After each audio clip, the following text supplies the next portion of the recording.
Bro 1970s rock is supposed to be untouchable classic after classic. But hidden in that same decade are albums so bad, they can make you say, how did this get released? And here's the scary part. Some of the names on this list are legends, like You Own Their Shirts level legends, which means if you think you've heard every great 70s record, you've probably never survived the worst ones. Picture it. Vinyl spinning, big stadium tours, radio running, the culture and labels throwing money at anything that smelled like rock. The 70s were loud, wild and unstoppable, but behind the hype? Some albums slipped through with zero quality control. This countdown isn't just jokes. These records derailed careers, split fan bases, and embarrassed entire bands. And if you're a real rock fan, you need to know them because the #1 entry is so infamous, it still starts arguments today. Stay with me to the end, because I'm breaking down the 10 worst rock albums of the 1970s, exactly why they failed, and the one disaster at #1 that proved even rock royalty can crash hard.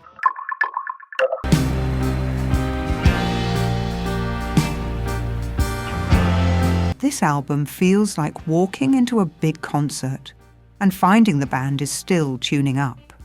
The room is bright, the amps are on, but the songs feel like they are not fully dressed yet. You can almost hear the rush, like somebody said, "Put it out now," before it was ready.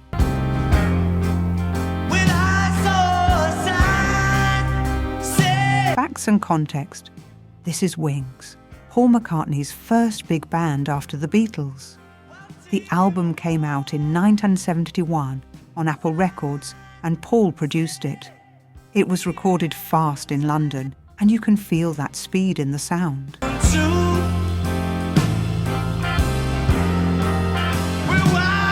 The lyrics are mostly about love, peace, and trying to start fresh. But a lot of people wanted big, strong songs. And instead they got a loose, soft record that drifts around. Back then, people were watching Paul closely. Every move was a headline. So when this album showed up feeling rough, many listeners took it as a letdown. Even critics were sharp about it at the time, saying the music felt weak and the words did not hit hard.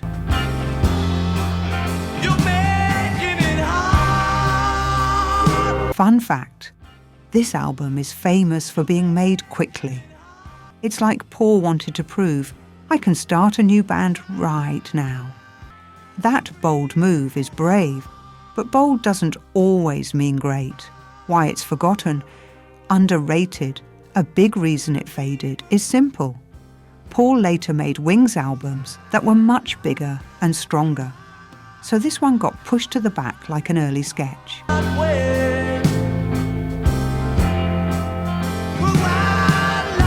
But if you love hearing the first step of a new era, this album is interesting. It's not the worst because it's evil. It's the worst because it feels unfinished. Real heads keep this one like a secret key. And the next one? Same kind of problem. But this time, it's a legendary band trying to survive after losing its main voice. Hey, Rocklore community. Before we continue, let's have a real talk for a second, bro. You know, this isn't just a channel to us.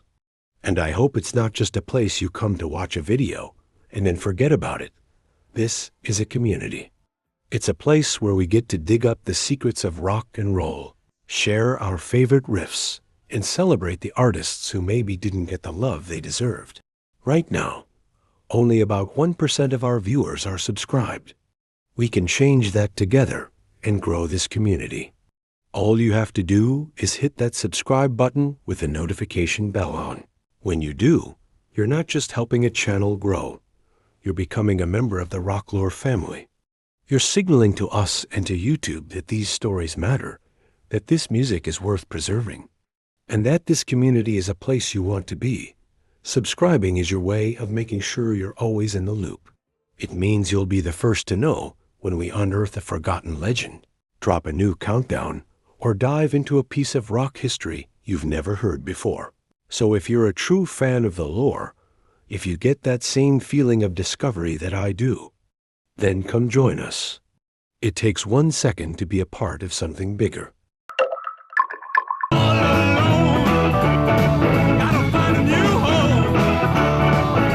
This album feels like standing in front of a famous building after the lights went out.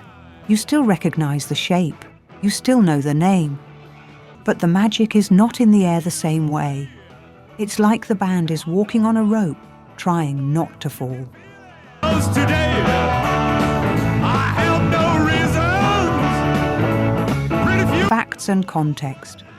The Doors released this album in 1971 on Elektra Records after singer Jim Morrison died.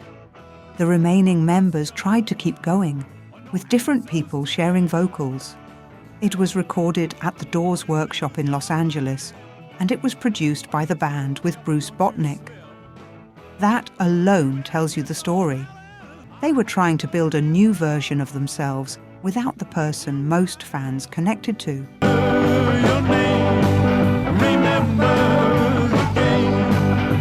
The songs talk about life, confusion, and trying to hold on. But the problem is not only the singing. The bigger problem is identity. People didn't know what The Doors meant without Jim, so even good moments got judged through that heavy shadow.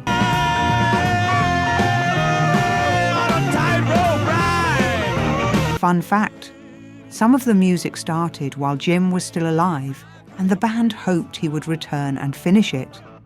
That makes the album feel like a door that never fully closed, or fully opened again.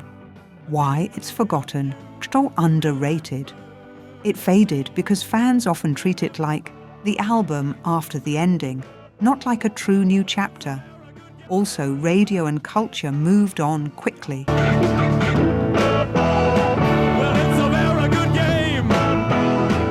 But if you listen without expecting Jim, you can hear a band trying to keep its heart beating. Still, when people say worst, this one lands here because it feels like a famous name wearing a different face. This is crate digger gold for the curious, but not a strong start for a new era. Maybe I could help you remember. Keep listening, because the next one shows how even a huge band can get lost trying to sound safe. Why it's forgotten, Martina underrated. A big reason it faded is simple. Paul later made Wings albums that were much bigger and stronger, so this one got pushed to the back like an early sketch. But if you love hearing the first step of a new era, this album is interesting. On a tightrope ride. On a tightrope ride. It's not the worst because it's evil. It's the worst because it feels unfinished. Real heads keep this one like a secret key. And the next one? Same kind of problem. But this time, it's a legendary band trying to survive after losing its main voice.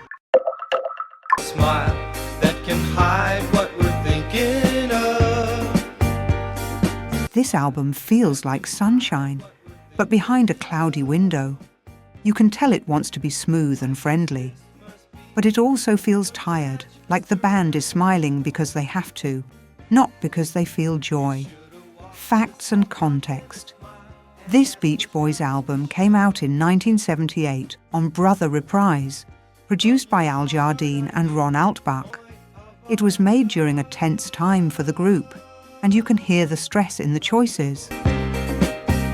I guess this must be the match for. The sound leans easy and soft. The lyrics stick to simple ideas: love, romance, and light feelings. But for a band known for big emotions and strong songs, many people heard this as a step down. It also did not do well in the US charts compared to their classic era. I say this must be the match point. Critics and fans were confused. Some people felt it sounded like the band was trying to fit into the late 70s world instead of leading it. Fun fact, A lot of the recording was tied to the band's connection to the Maharishi school, and the album title comes from that place. So it's not just music, it's also a picture of where their heads were at. A little while, with small talk and a smile, and as push comes to shove. Why it's forgotten, underrated. It faded because it sits between better-loved Beach Boys albums and bigger moments in rock history. Also, when a legendary band puts out something that feels okay, people call it bad because they expected greatness. No one. That's the curse of being famous. Still, if you like soft late 70s studio sound, you might find a few sweet parts. Real heads keep this one like a secret key, but mostly as a lesson in how legends can drift. And the next album, it's like watching a smart band forced to finish homework they don't care about.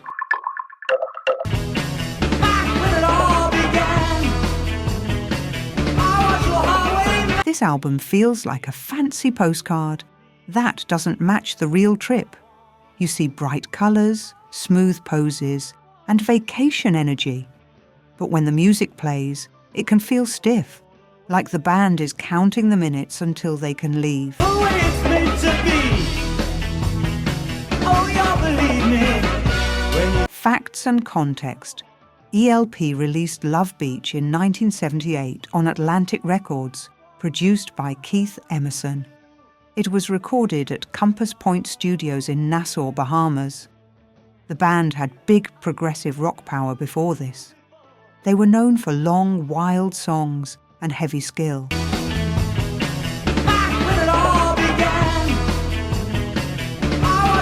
But this album is often seen as softer and less exciting, partly because the band was under pressure and internal problems were rising. The lyrics lean into romance and simple themes. The music tries to mix pop smoothness with their old style. But many listeners felt the mix didn't work. Instead of sounding bold and huge, it sounded like the band was trying to be something they weren't. Won't you love with the stars above? Fun fact, people often say this album happened because the band had a contract and needed to deliver one more record. That's why it has a "we have to do this" feeling to a lot of fans. Why it's forgotten or underrated, it faded because it became a symbol of the end. When fans talk about ELP, they talk about the big early albums, not this one. For you and me. Also, the cover image became a joke for years, and that made it even harder for people to take the music seriously. But hidden inside is a real story. Great artists can lose their direction when pressure, money, and problems hit at the same time. This is crate digger gold if you like hearing a band at a turning point. Next one? Same pressure problem, but now it's heavy rock and the wheels start to wobble.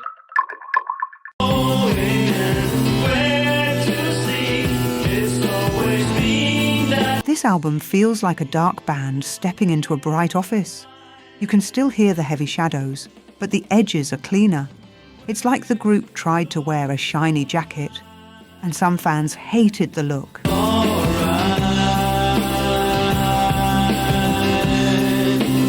Facts and context. Black Sabbath released Technical Ecstasy in 1976. It was recorded at Criteria Studios in Miami, and the band produced it themselves. In some places, it came out on Vertigo, and in the US through Warner. The lyrics still touch on pain, fear, and human struggle.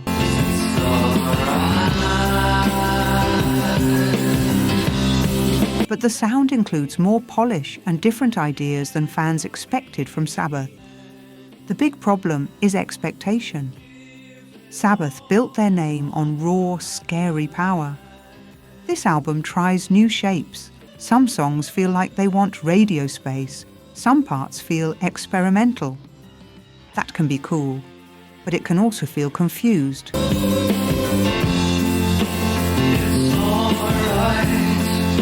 Fun fact, The cover was designed by the famous art team Hypnosis.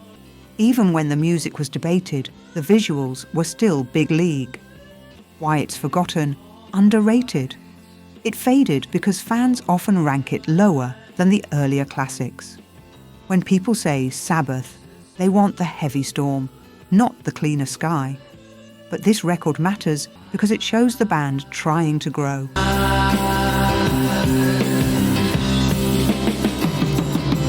Still, for a worse list, it lands here because the ideas don't always connect and the power doesn't always bite like it should.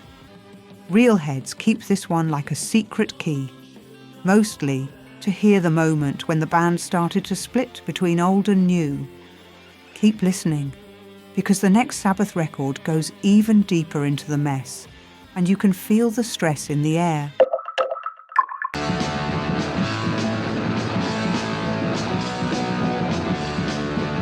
This album feels like a fast car with a shaky steering wheel. The engine still roars sometimes, but the ride feels unsafe. You can hear good riffs trying to break through, but the album keeps swerving.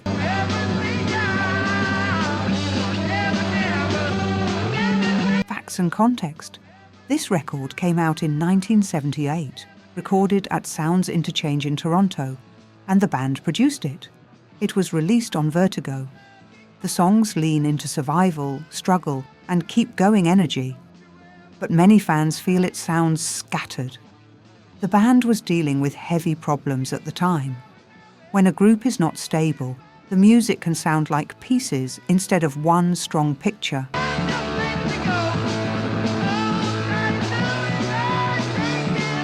A big reason this album gets called bad is that it feels like a tired chapter. It's not that every song is terrible, it's that the full album doesn't feel focused.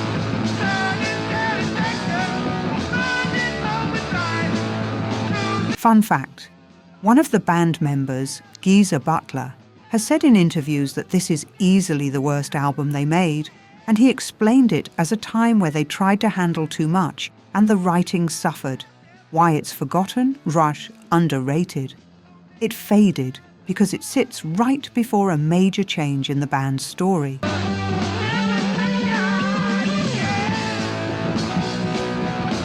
Later Sabbath eras became big talking points, so this one gets brushed aside. But it's still important because it shows what happens when real-life chaos walks into the studio. This is crate digger gold if you want to hear the warning signs before a big break.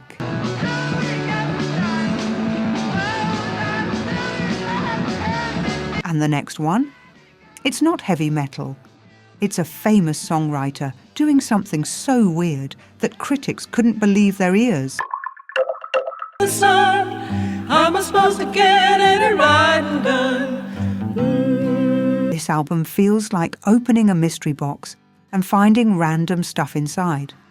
Some parts are pretty. Some parts feel like jokes. Some parts feel like Dylan is walking away while you're still talking to him.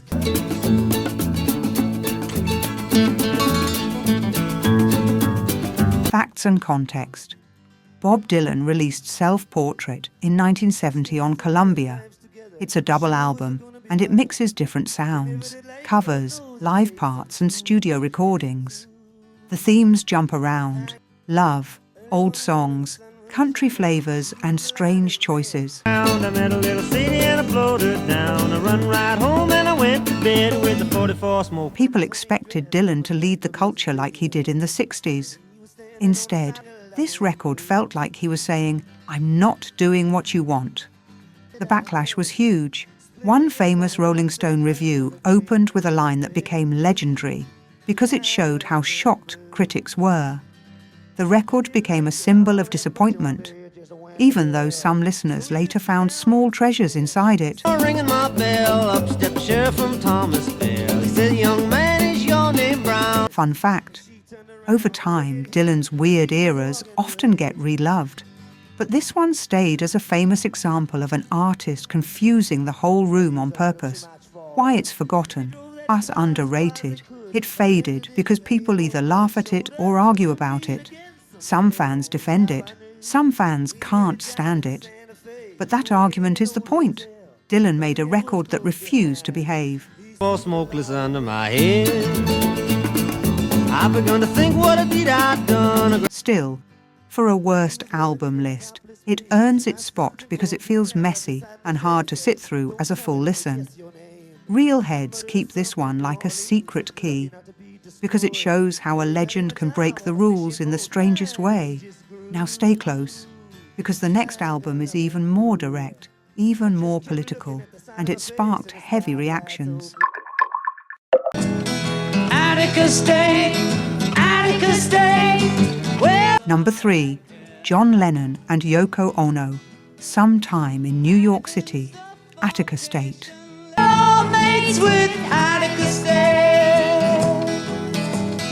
This album feels like a newspaper that starts yelling at you. The energy is sharp. The words come fast. It sounds like a protest sign turned into music. Powerful feelings, but not always a smooth song. Media blames it on the prisoners, but the Facts and context. This double album was released in 1972 on Apple, produced by John Lennon, Yoko Ono and Phil Spector. prisoners did not kill. The lyrics are very political. They talk about real events and real issues, prisons, protests, power and injustice. That is important. Rockefeller pulled the trigger, that is what. But the problem is how it lands as rock music. Many tracks can feel like chants or speeches more than songs with strong hooks. At the time, reactions were rough. Some people respected the message, but didn't enjoy listening. Others felt the writing was too blunt, like it hit you with a hammer instead of pulling you in with a melody. What the people feel. Fun fact, the packaging was like a newspaper. That tells you what Lennon was aiming for: news, urgency and debate, not comfort. Attica State, Attica State, we're all Why it's forgotten, underrated. It faded because Lennon has other albums that balance message and music better. mates with Attica State. Free When people talk Lennon, they often go to the big hits and the cleaner albums. This one feels heavy, and heavy is harder to replay. Still, it matters because it shows the risk of using rock as a megaphone. Sometimes a megaphone makes the song smaller. the prisoners, jail the judges, free all prisoners. This is crate digger gold, if you want the raw history. And the next one. This is where the real fight starts. Because some people call it the worst rock album ever, and others call it art.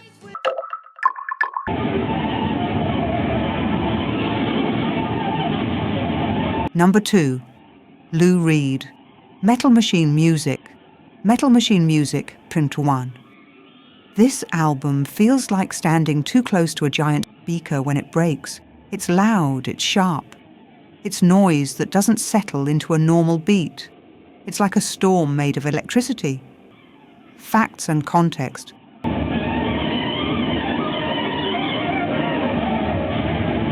Lou Reed released Metal Machine Music in 1975 on RCA. It is mostly feedback and noise. There are no normal songs in the usual way. It was recorded on a machine that could change speed, and it was mastered by Bob Ludwig. Many listeners felt tricked. Many critics were angry. And here's the wild part. It was reportedly pulled from the market just weeks after it came out.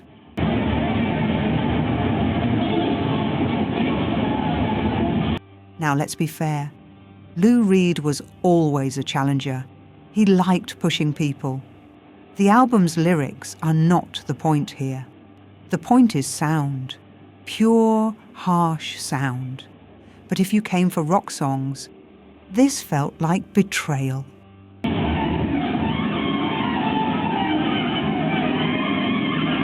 Fun fact, over the years, this album became famous in underground music circles. Some later artists loved it because it opened doors for noise music. So something hated at first can become a landmark later.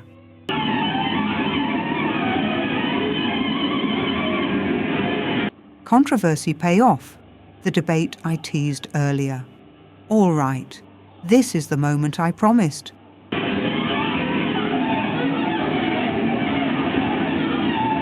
Why is this album still a fight in music history? Because there are different versions of the story, and you will hear them argued like sports teams.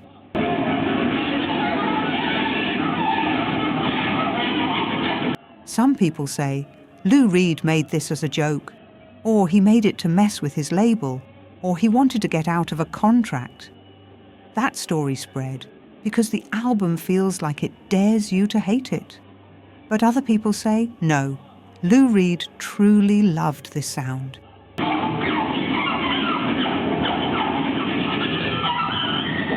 In interviews and later talk, you can find hints that he cared about noise and wanted to push the edge of what rock could be. So what's the truth? It might be a mix. Sometimes artists do two things at once. They poke the system and they follow a real obsession. The legacy is huge either way. This album became a legend because people couldn't ignore it. It pushed some fans away. It also gave underground scenes a new flag to wave. That's why this isn't just music, it's history.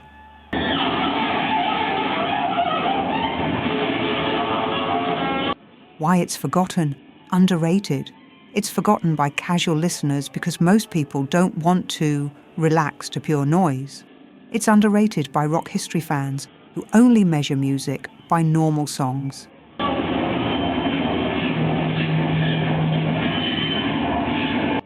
Still, on a worst list, it lands here because for most listeners it's not enjoyable, it's a test.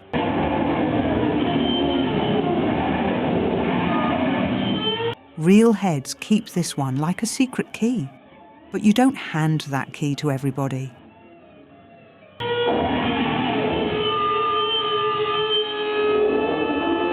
Now stay to the end, because the Faster One pick is a disaster on a totally different level. Big money, big names, famous songs, and a crash you can hear from miles away.